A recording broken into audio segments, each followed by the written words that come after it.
bit about when and where you were born? Eliot M. for Martin, Bernstein. I was born in Bronx, New York, June 11th, 1922. Mm-hmm.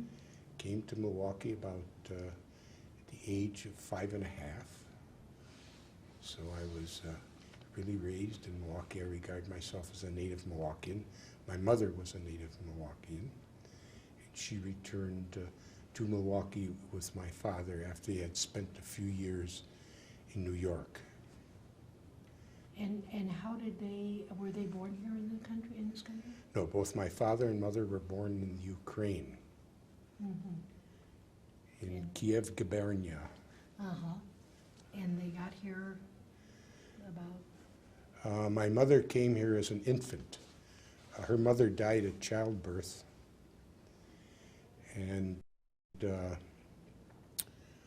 when her father, my grandfather, immigrated, he had remarried. The woman that I knew as my grandmother was really my step-grandmother, but his sister came along to make sure that the stepmother wouldn't abuse this little infant, who was my mother. Uh-huh. But she really, my grandmother was a very lovely lady. She really, she was not my step-grandmother, she was really my grandmother. And how about your father? My father migrated to this country with his father and his mother. There were 9 children. They came to Gurleyville, Connecticut, and they farmed in Connecticut. And the older girls worked in the mills in the city, and the boys and my grandfather worked on the farm. And then they went to New York. And then what did he do in New York? My father was educated in New York. He went to Cooper Union, which was a technical college. And his education was cut short because his older brother was killed on a pioneer movement in Utah. He went on a Jewish movement to Clarion, Utah, with his 8 children. And he was cutting down a tree and he chopped off a leg, and the hospitals in Utah couldn't take care of him. They put him on a train to go to the hospital in Chicago, and he never returned. And my father was then 17, and his next brother was 16, and they were assigned the responsibility of raising these 8 children and supporting the widow. And they both? And they did, of course, because their oldest living brother then said that was their position, their And job. what did he do to earn some money? Well, he went to work for the government. He worked in the post office, and then he went into the Army in World War II. World War I, I'm sorry. And when he returned, they moved the whole family to Chicago, and some of them had a farm up in Jackson, Wisconsin? Wisconsin. That's right outside of West Bend. Jackson is now kind of a rural slum. I hope there are no people here from Jackson. The family farm, the little lake that they had where the cows used to water and so forth, is now surrounded by 200 trailers. Oh, wow. They also, my cousins, whose father died in Utah, I went to the one-room school there, and so did some of my other cousins up in Jackson. And then he came from Jackson to... Well, yeah, they sold milk in Milwaukee, and they ultimately started a dairy in Milwaukee. And we had a dairy here until World War II, when it was difficult to get gasoline and tires, and they sold the dairy to Borden's. But as an offshoot of the business, they also had a brewer's yeast business, and they manufactured dried brewer's yeast that they obtained from the breweries, and which was sold as animal feed. And that's how you got to Milwaukee, and that's how... Well, actually, my father met my mother. Incidentally, they were second cousins. Second cousin? Yes. His oldest living brother married my mother's aunt, and they stood up at the wedding together, and they fell in love here in Milwaukee. And see, the reality is there were three basic families, the Lewises, the Bernsteins, and the Mazers, that all came from one we call the Zeta Usher. And that was the one person that was really the offspring of these three families. And therefore, most of my relatives are either first, second, or third cousins. We also have 26 PhDs in our family. Yes. As an aside. So it's not such bad stock.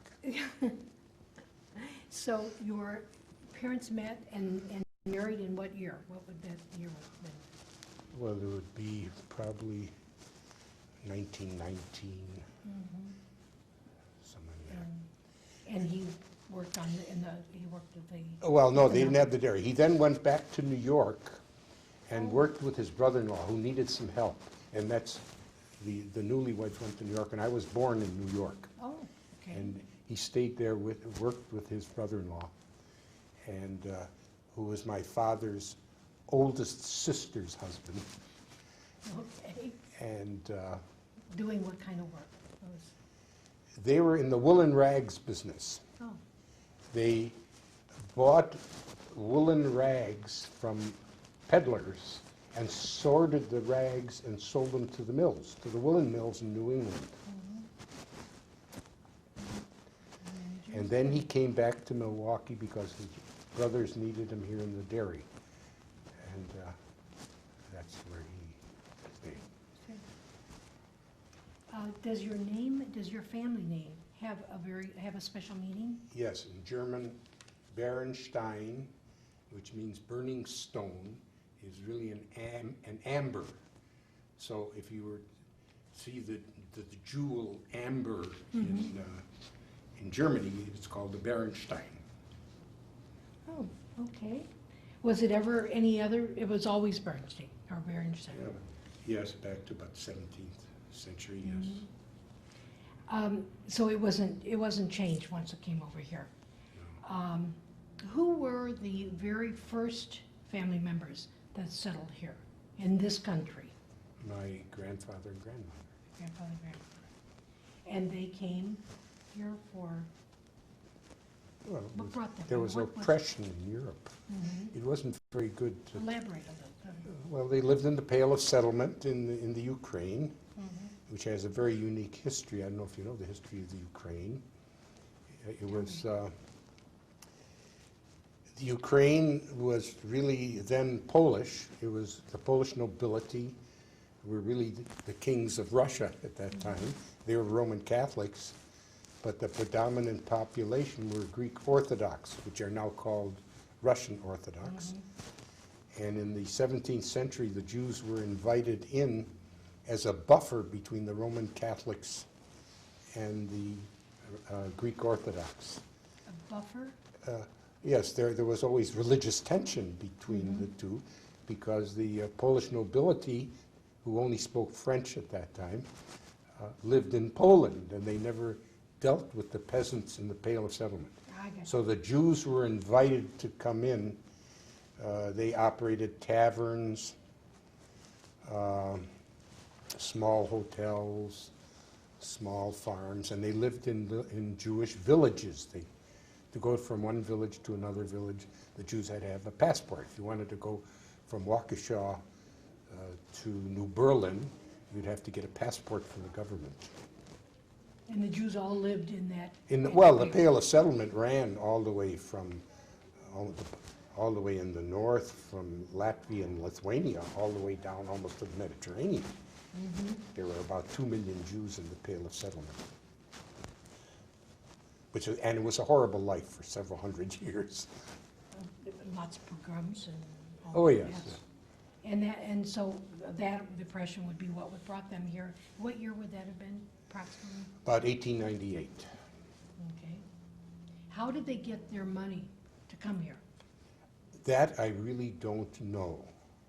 I assume they just saved their money. Naturally, they came in what they then called steerage, and then it was at the bottom of the boat. All the people were crowded in.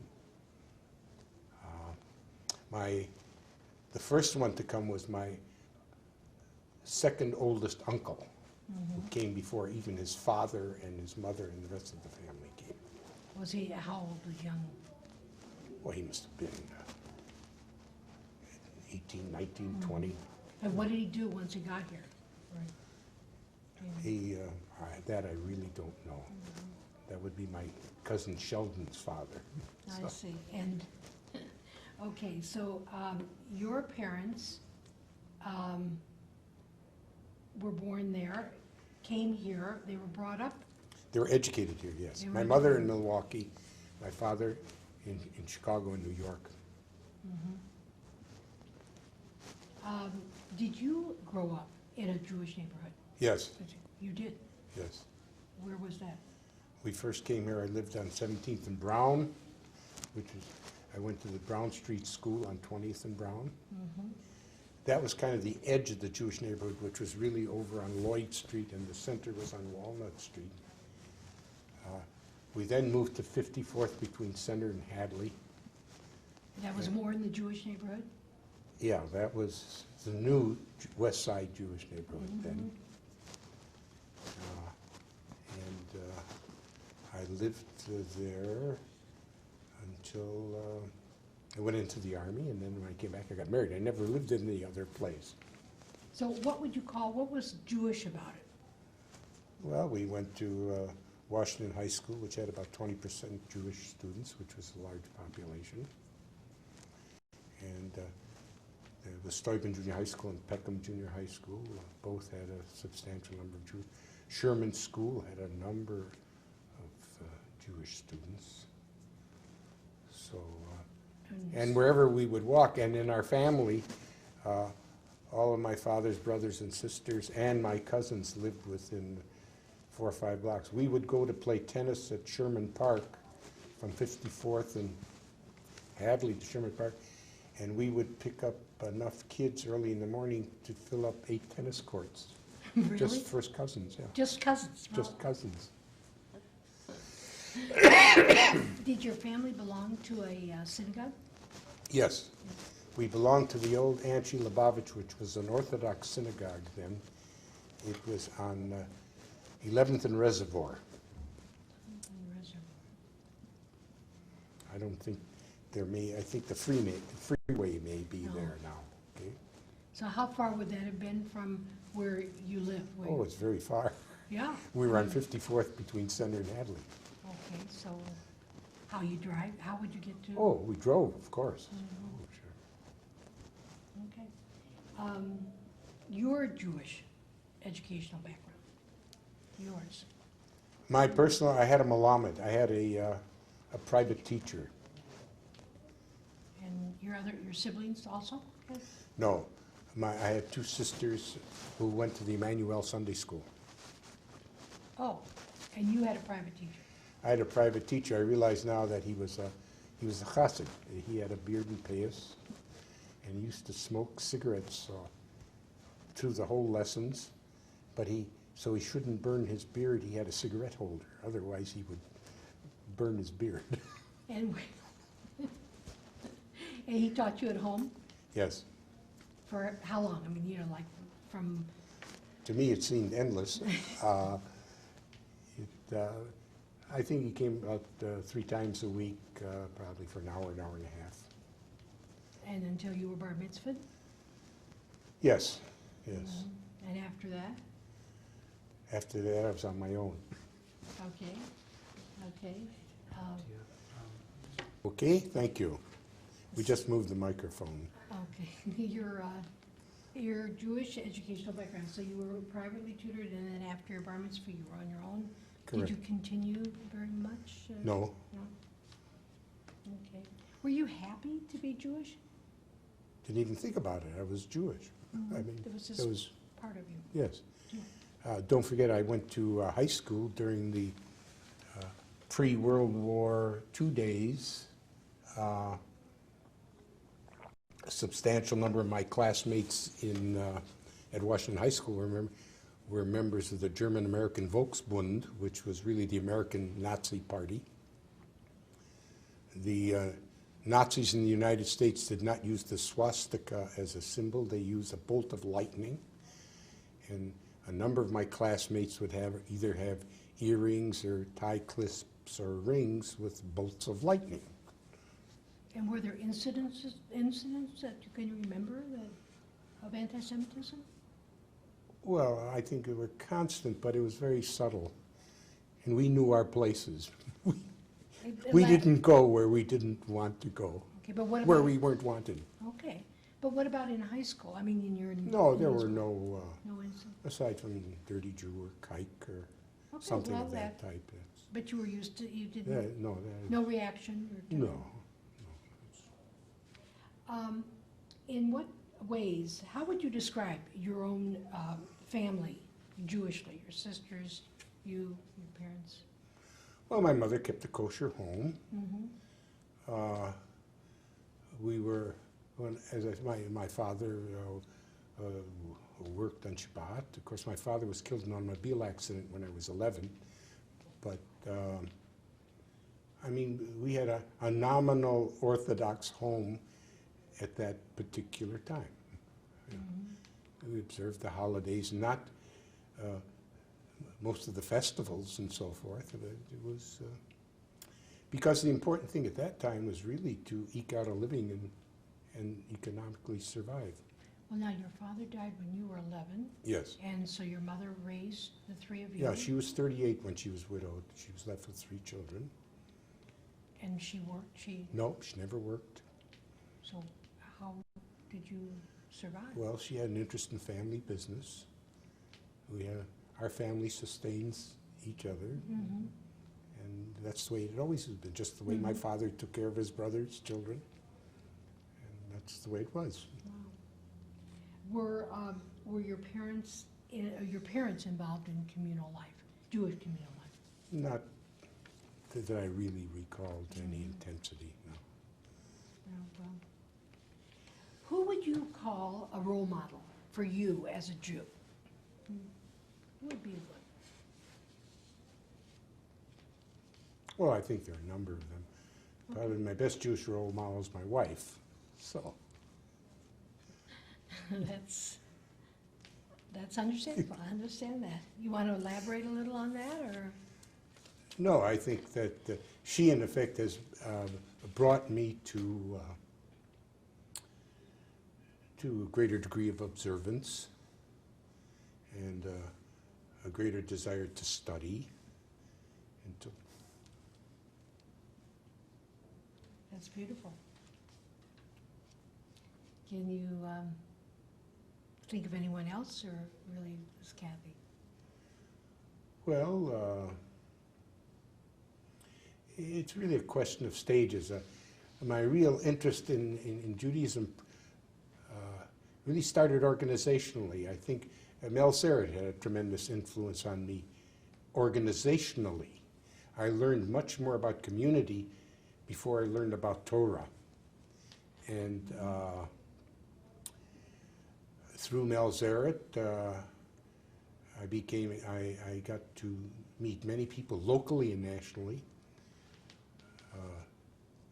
primarily in the field of both synagogue and primarily in Jewish education. Mm-hmm. And as a result of that, I met I met Horace Callan, who was the father of the term cultural pluralism, who really interpreted for the whole world what a pluralistic community is, where one can be an individual but function in the total society. Through that, I met some real giants. Not too many rabbi giants, but some real intellectual giants. Anyone that we? Well, as I said, there were Horace Callan, there was Judah Pilch, There were a number of people, students who were much older than I at that time, of the whole modern Jewish educational structure on a national level. Those who really took European Judaism to educate an American milieu, not the current European type of education that we have now. But the, Because what we're doing now is replicating the shtetl and setting us back about 300 years. okay, So history can repeat itself. which it often does. You're Unfortunately, yeah, I'm sorry, I don't want to, don't forget there was a Unfortunately- Holocaust. Yeah. well, Okay. We will get to that. And Yes. That will definitely Okay. affect it. Your involvement, though, you mentioned Melzeret as a role model, and that got you involved in the educational Yes. agencies or programs. What, elaborate a little bit, tell us a little bit more about your involvement, because I. Well, through him, I learned the total concept of a community, where, well, the way it's really orchestrated by Horace Callan, but it says, in a symphony orchestra, the piccolo is not the same as the timpani, and you never want to be the piccolo. You don't want the piccolo to be like timpani, but when they play together, they play beautiful music. In other words, each facet of a community must retain with integrity its own identity, its cultural, its racial, its historic identity, because this is what strengthens a community. And the minute what you really don't want is vegetable soup, where you throw everything in and everything tastes the same, and pretty soon you end up that the whole culture is, if you're eating hot dogs, then you're 100% American, and that's what it means to be an American. Do you think that our Milwaukee culture and is like that? I mean, are you? It used to be. Used to be. Give me, like, from when? Well, we used to have agencies in the community where people could meet on a common ground and be themselves. And now, first of all, people don't meet on a common ground, but they are themselves.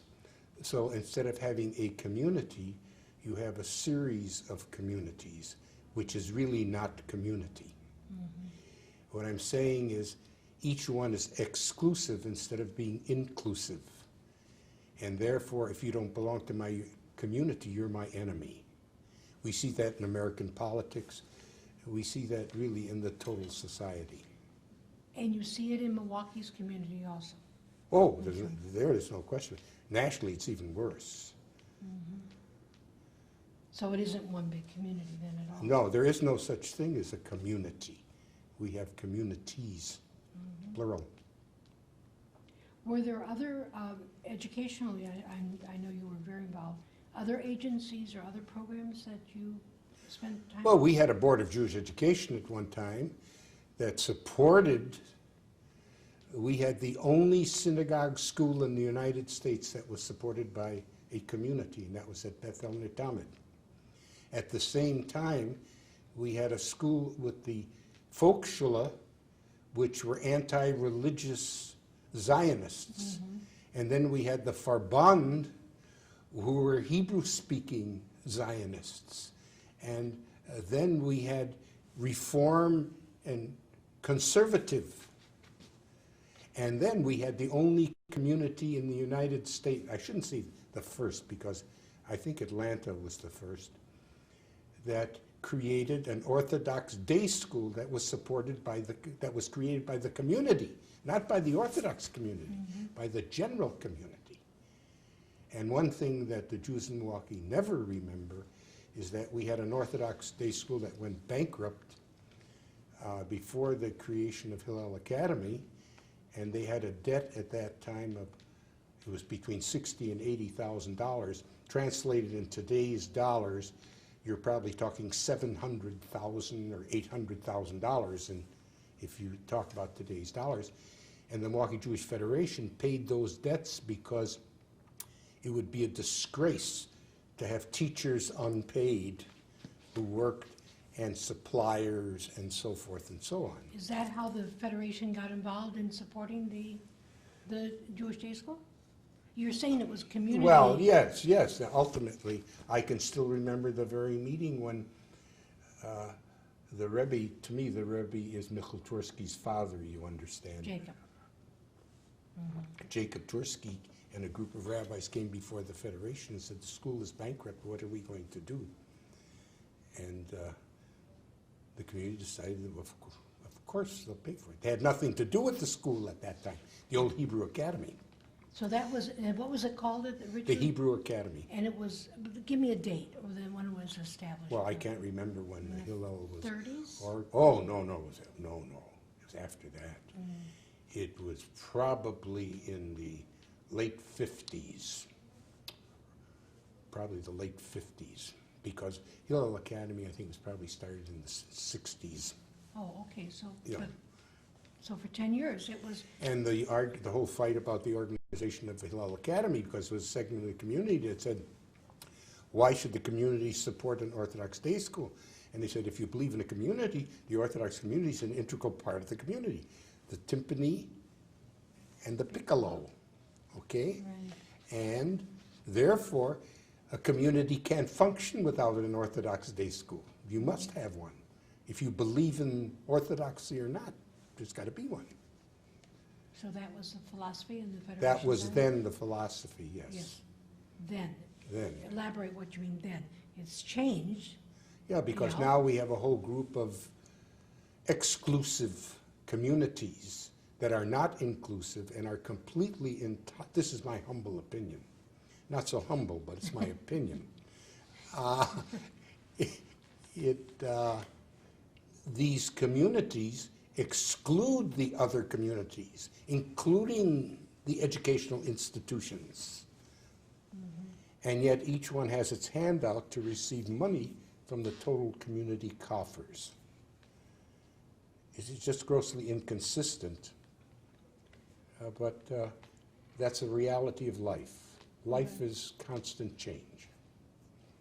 And you have seen that in the Milwaukee Yes. culture, for sure. Well, not only in Milwaukee, but The Jewish- nationally. Right, Nationally, internationally. okay. So other than, okay, so the education, Hillel, the Board of Jewish Education you mentioned, what else? Other boards that you were on, other? Well, I was officer of 3 congregations. Officers of 3? Yes, I was president of Beth El Tamid, which was a conservative congregation. I was president of Lake Park Synagogue, which is an Orthodox congregation, and I was executive vice president of Beth Yehuda, which was an ultra-Orthodox congregation. All in one lifetime? No, I think there are probably 3 different lifetimes. Tell me, were you involved in World War II? Yes, Any of the, tell me a little bit about that. You're describing. it's a very interesting story. Good. I was at Marquette University. I enrolled in the Enlisted Reserve Corps because everybody at that time believed that if you were a loyal American citizen, you would attempt to preserve this country, and especially the Jews who wanted to fight Nazism and so forth. And I enrolled in the Enlisted Reserve Corps. So when we graduated, we were contracted to serve in the military as officers. We would then go to officers training school. The war took a rather uncomfortable turn, as wars do, as we were learning in Iraq. And they called up all of the enlisted reserves from all the universities. They called us up on March 4th, 1943. Had you graduated by then? No. Oh, no. Oh, no. Okay. And they called up University of Wisconsin. I was at Marquette, and they called up University of Wisconsin on March 5th. And we went as enlisted men went down to Fort Sheridan. I was because of my experience working in the dairy, I had unlimited dairy experience. they classified me as a heavy-duty truck driver. And then I was sent to basic training to Atlantic City, New Jersey. And I was re-interviewed by a classification officer. And he said, you know, I went to Fordham. And he says, Fordham is a Jesuit school. He says, Marquette is a Jesuit school, isn't it? Yes. He said, we can't have a Jesuit student driving a truck. So he classified me as a cryptographer. Cryptography is decoding. And then he looked at my record and he says, but your parents were born in Russia. Now you understand, Russia was our ally. You asked about were there any indications of anti-Semitism, you see. So he says, if your parents were born in Russia, we can't give you cryptography. So I was then classified as a radio and radar repairman. And I was assigned to the Signal Corps, and I repaired aircraft radios and radar. They trained you. Oh, yeah, I went to school at Fort Monmouth, New Jersey, okay, and Drew Field. Oh, no, they trained me very well. And the fellow on the next workbench next to mine, like, all I had to do was reach over, repaired the cryptography machine. The irony of it all. And I worked throughout the 3rd Air Force for a while, which was really the southeastern part of the United States. Such wonderful places as Florence, South Carolina, and just some lovely places. Took jungle training where Disney World is now. We're in Leesburg, Florida. That was worse than the South Pacific, I'll tell you that right now. I've never set foot in Florida since I was in the Army. And I was sent to the South Pacific. I was in New Guinea, in the Dutch East Indies, in the Philippines. What year would that would have been? That was 44, 45, and 46. 3 years. Well, actually, no. Altogether, it was only about 21 months, but the years lapped, you know. And you came back and Came went back to and went school? back to Marquette. I have to tell you also that the Jesuit priests at Marquette kept a constant personal correspondence with the Marquette students. Really? Really, I am not fooling you. And it was just That is much better than any rabbi I ever met. That's amazing. What did you do? Well, obviously you graduated law school, and you established your own practice. Did you go to work for somebody? Yes, ultimately we had a firm. We had what would be considered now a boutique firm, about a 12-person firm. And one of my partners was a follower of Joe McCarthy. In fact, every year on the date of the anniversary of McCarthy's death, he would go up to Appleton to the memorial service. We had a very conservative practice. You were there for how long? We had the firm for 17 years.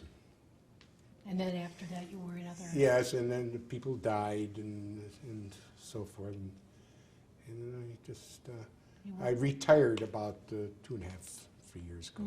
Just. What other profession or work would you have wanted to do in your life? Nothing. Nothing. I was just very fulfilled and very happy, and I love my work. Great. I do, now I keep out of mischief. I'm a voluntary mediator for the Department of Agriculture. I mediate farm foreclosures in the state of Wisconsin. Oh. And I was just appointed to the ethics board of the city of Milwaukee. Recently? So, yes. So we determine who in public service is not behaving, see if they're naughty. And then what happens? Well, we leave that up to the courts and the other authorities. Well, that's in the non-Jewish community. I was going to Yes, ask the question, yes. what roles have you had in the non-Jewish community? Obviously. in I your was one of profession. I was chairman of the City Commission on Community Relations, which was founded after the riots In the in 60s. 1968. Mhm. And then we organized what was then called the Greater Milwaukee Conference on Religion and Race, which is now called the Interfaith Conference. I think it was a very gratifying experience. In fact, just about 3 months ago, the Muslim community has joined the Interfaith Conference. Excellent. Are you still involved in it, or? Oh, yeah. Oh, you are. You know. And there are a couple. I was president of the artist series at the Pabst. I love music. And dabbled here and there in little odds and ends. Interesting. How do you connect to Israel?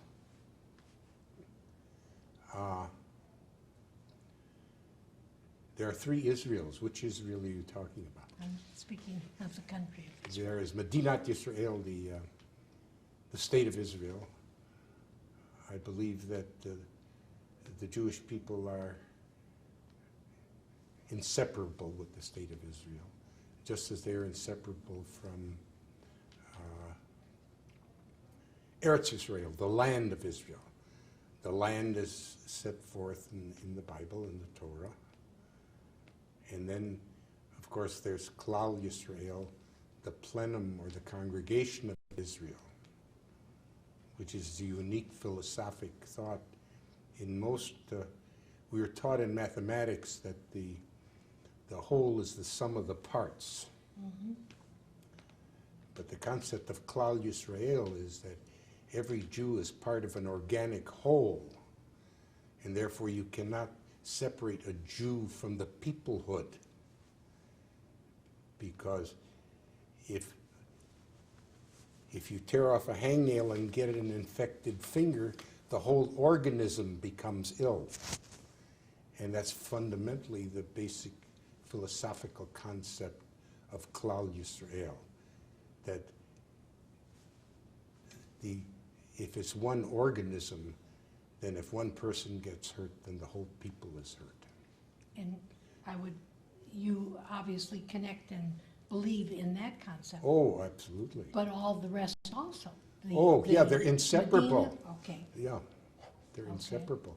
Now, the big philosophical difference is that there are some Jews who don't believe in Medinat Yisrael because they are waiting for the coming of the Messiah.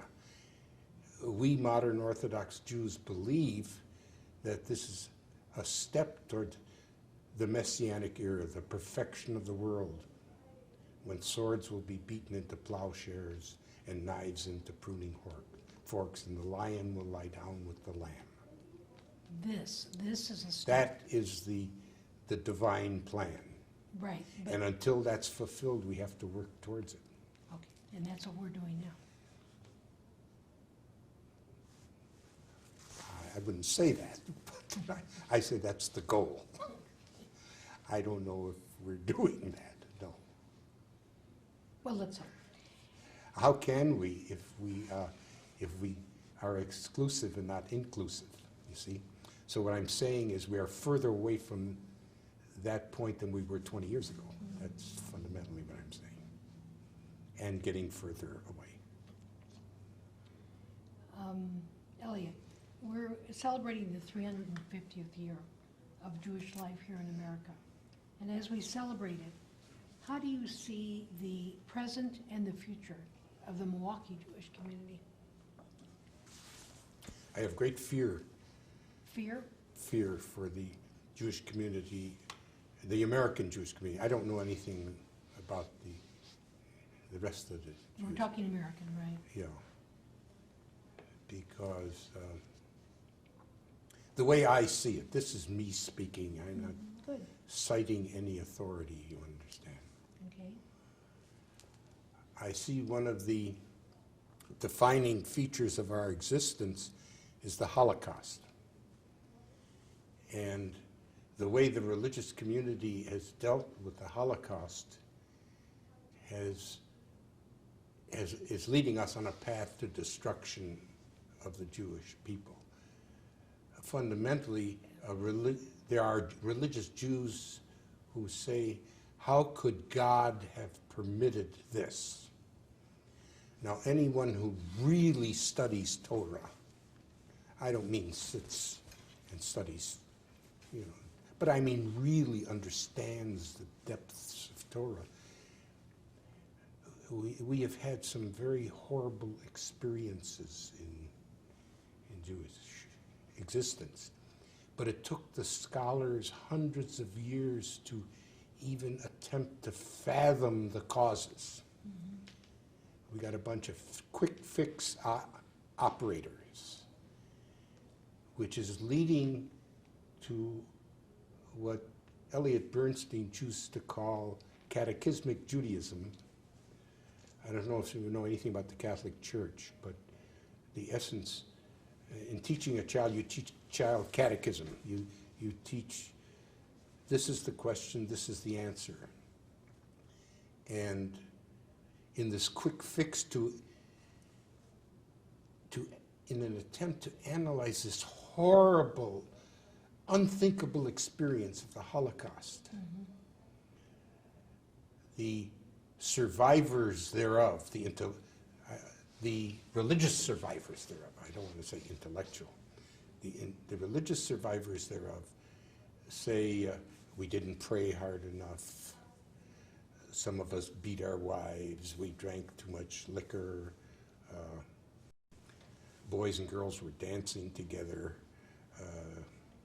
all kinds of other reasons. There's really something, my belief of God is that there's got to be something much more profound than that. I don't think that wearing a short skirt is going to lead to the decimation of a people. But the leaders of our religious community do. And Some of the leaders. some of the leaders, yes. And so,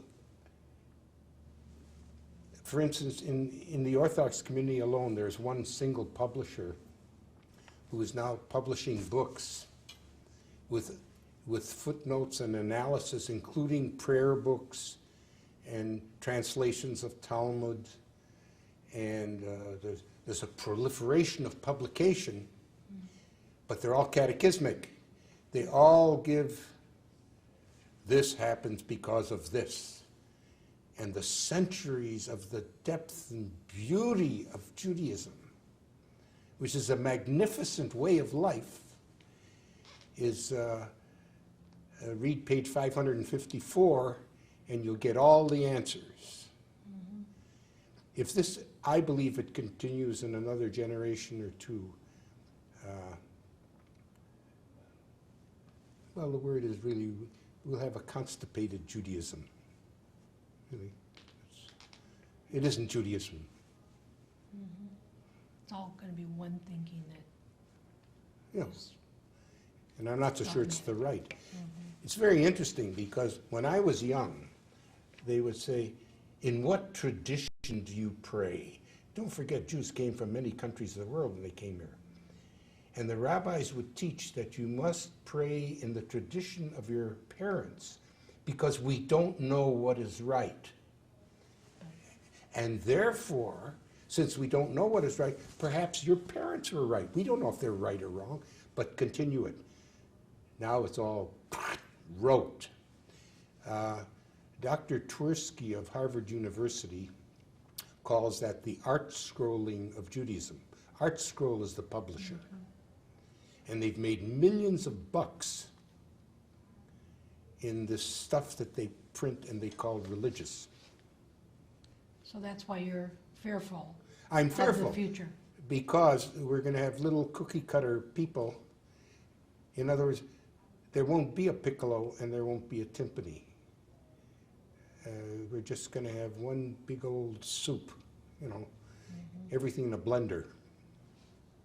And Lord knows what the blend will come out to be. Tell me, Eliot, what could you say you've learned in life, or some essential things that you... There's a Yiddish expression that rhymes, so therefore I won't, in fact my Yiddish isn't that good, but what it really says is man plans and God laughs.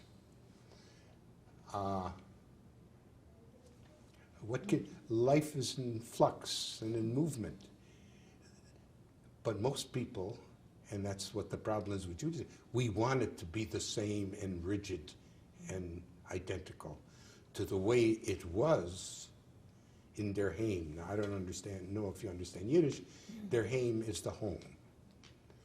I don't want to, like my ancestors, when it got cold, they had to take the cow into the hut so the cow wouldn't freeze to death. I don't want to live that way. That's the way it was in their home. That was what, these are the wonderful dreams that they have of Europe. This is before the days of the Holocaust. When on Good Friday they would take all the Jews and put them into the wooden synagogue and burn down the building. That's the way it was in their home. I don't want that. But we're getting there. We're getting there. So your lesson would be flexible, for one doesn't know. My lesson is I don't know, and who am I? Am I so arrogant that I would attempt to fathom the infinite mind of the Almighty? No. So why do certain people arrogate unto themselves to say, this is what God wants? I don't know what God wants. I really don't.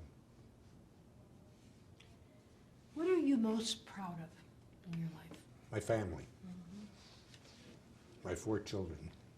My wife. And your grandchildren now? And my grandchildren. Do you have any regrets in your life? I have many regrets. In other words, had I been wise and had the knowledge at the time, I would have done things differently. But I didn't. I didn't have the knowledge and I didn't know. So, Like what? Done what differently? I mean, what are you thinking? no, there's just a whole proliferation of things that really, Okay. you know. For all of us. That's right. You can't go back. There's no way. The happiest moment of your life, what was it? My children when they were born. And the saddest?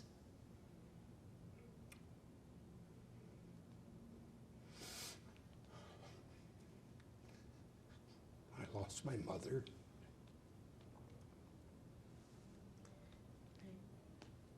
That is a sad moment.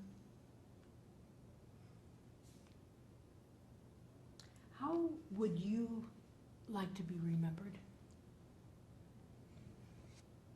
Just as a human being, that with all the warts that human beings have. Yep. And all of the And odd that's it. and wonderful things too. Is there something about yourself that you think no one else knows? I don't understand the question. What do you mean? I don't know. Is there something that's inside you that you don't think anyone else knows? Something good, bad, not a deep secret, but something that. If nobody else knows it, it's a secret, right? Okay. All right. Touche. Yes, right. No. Nothing that, No, you don't think anyone else? Okay. no, I don't think I'm known for hiding No, that's things. true. Okay. I think I'm rather open. Yes. Is there anything else that you want to talk about that we didn't cover? No, Uh, I think one thing perhaps I didn't stress is, and I'm trying to impress this on my children and so forth, is what I was taught, and this question of family. That when everything else fails, the real support must come from the family.